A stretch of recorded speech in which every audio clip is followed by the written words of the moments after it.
Hello, my name is Frank Clegg, and I've spent over 40 years in the technology sector. My most recent position is as president of Microsoft Canada. In my career, I've seen the tremendous benefit that technology can provide. I've also seen the potential harm if technology is not implemented correctly.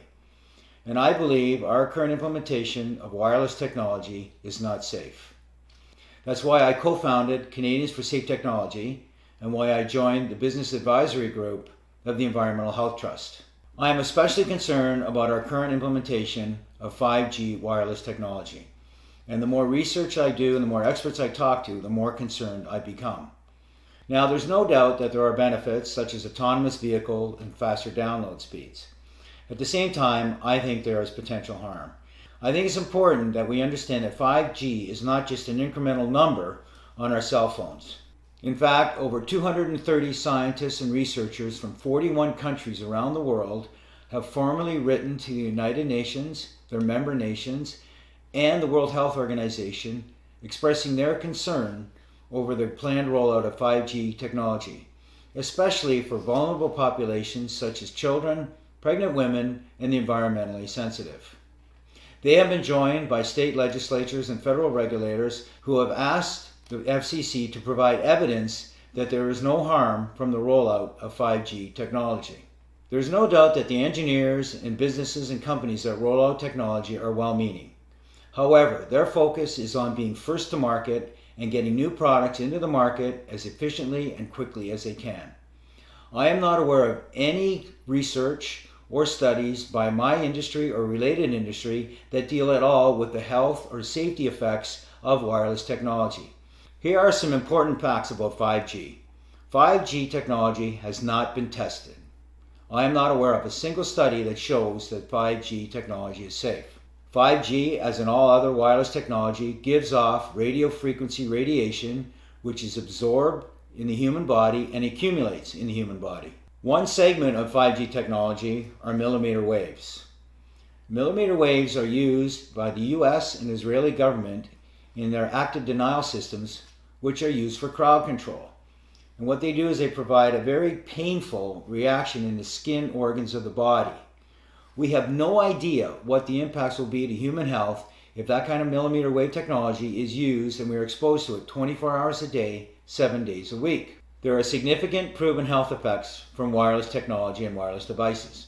These include insomnia, headaches, fatigue, heart palpitations, all caused by exposure to wireless devices and the radiation from them. More serious symptoms and conditions include heart arrhythmia, infertility, tinnitus, numbness or tingling in the extremities, diabetes, cancer, and permanent DNA damage. Mental health is also impacted, with increased anxiety, depression, rises in ADHD and autism, mood swings, and emotional instability. In fact, all of these health factors and conditions have risen exponentially over the last 30 years, and hundreds of studies that show proof of biological harm from wireless devices. Most recently, in 2018, the National Institute of Health's National Toxicology Program released the findings of a 14-year, $25 million study that showed clear evidence of harm in terms of cancer and permanent DNA damage.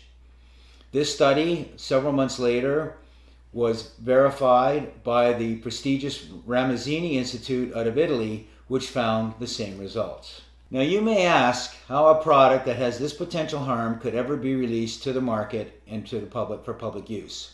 Well, the way the process works is the FCC regulates all wireless devices and products associated with them.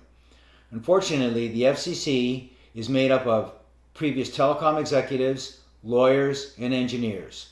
It does not have any scientists or doctors that you would expect to be involved with the regulation of potentially harmful products. In fact, the FCC guidelines are 20 years out of date without any major significant improvement. Countries such as China, Russia, Italy, and Switzerland have safety guidelines that are 100 times safer for their citizens. The FCC guidelines are based on small, short-term, infrequent exposure. They do not worry about the accumulated effects for multiple devices. They don't measure or monitor exposure 24 hours a day or 7 days a week. And they have no special consideration for children, pregnant women, or those who have shown environmentally sensitivities to wireless radiation. In addition to the concerns about the guidelines, there is actually no oversight provided by the FCC, and in fact the telecommunications industry is self-policing. So what we are left with is almost a Wild West scenario where the regulations and the guidelines are significantly lacking and the industry is left to its own accord to roll this technology out to the marketplace. In addition to the concerns about the FCC guidelines themselves, the Federal Telecommunications Act of 1996 prohibits any telecommunication company to be sued on the basis of the safety or health of their products. So in other words, there is no liability to the telecommunications industry of any of the impacts of their products. Just last week, the reinsurer Swiss Re came out with their annual forecasts, and they specifically identified 5G technology as an upcoming insurable health concern globally over the next 3 years. There is also mounting evidence that the telecommunications industry knew about the potential impacts of RF radiation years ago. And in fact, we're starting to see some of the behavior from my industry similar to what the tobacco industry did over the last few decades. The telecommunications industry has over 500 lobbyists working in Congress and other areas of legislature protecting the industry. Together, all of these issues that I've referenced, plus the general lack of awareness in the general public, have led us to the situation where we are today. So where are we today? Today we currently have a significant amount of exposure in our homes, in our businesses, in our schools, and in most public areas we go to. Cisco has announced and predicted by 2030 there will be over 500 billion wirelessly connected devices in the world. That works out to be almost 60 devices for every person on the planet. Many states and cities around the world are debating and passing legislation about the rollout of 5G technology. And in fact, what we're seeing in the US is at the federal and the state level, they're fast-tracking some of this legislation to support the rollout of 5G infrastructure.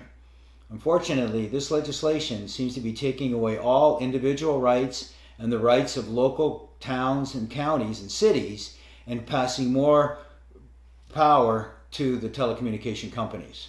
We believe this is a historic and precedent-setting power shift from the individual and state and local level over to an industry. In fact, many communities in the US and around the world are passing moratoriums preventing the rollout of 5G technology until it is proven safe. 5G will impact you personally. There are designs that show the requirement for small cell 5G antennas as close as every third house in the neighborhood and could be as close as every 500 feet in public areas. The impact of that radiation at that level of frequency and intensity and power 24 hours a day and 7 days a week is unprecedented and is not understood. I've spent the last 5 years of my life, I've had the opportunity to meet with experts on a worldwide basis who have spent their careers studying the impact of wireless radiation and devices. I've also had the opportunity to meet with some of the great minds in the technology sector who have helped create these tremendous products that we use in our lives and provide tremendous benefit to us. I am convinced that there are safer alternatives available so we can have the best of both worlds. Technology that can provide the tremendous benefits, but technology that is safe. There is no incentive or motivation to provide the research and the funding to look for safer alternatives. So that's why it's up to us to help encourage that investment. That can be by asking our legislators to pass legislation, encouraging industry to do it, or it can be by us directly trying to advocate for change in the industry to allow them to become more responsible to provide safer technology that still provides tremendous benefit. We can't do this all on our own. We need your help. Here's what you can do. The most important thing is to get educated. We have provided a little bit of an overview and some of the scientific evidence that shows there's a potential harm. But now you have to take the initiative. There are some tremendous websites, Canadians for Safe Technology, the Environmental Health Trust, saferemr.com, and the Physicians for Safe Technology. There are also other resources that are listed at the end of this video.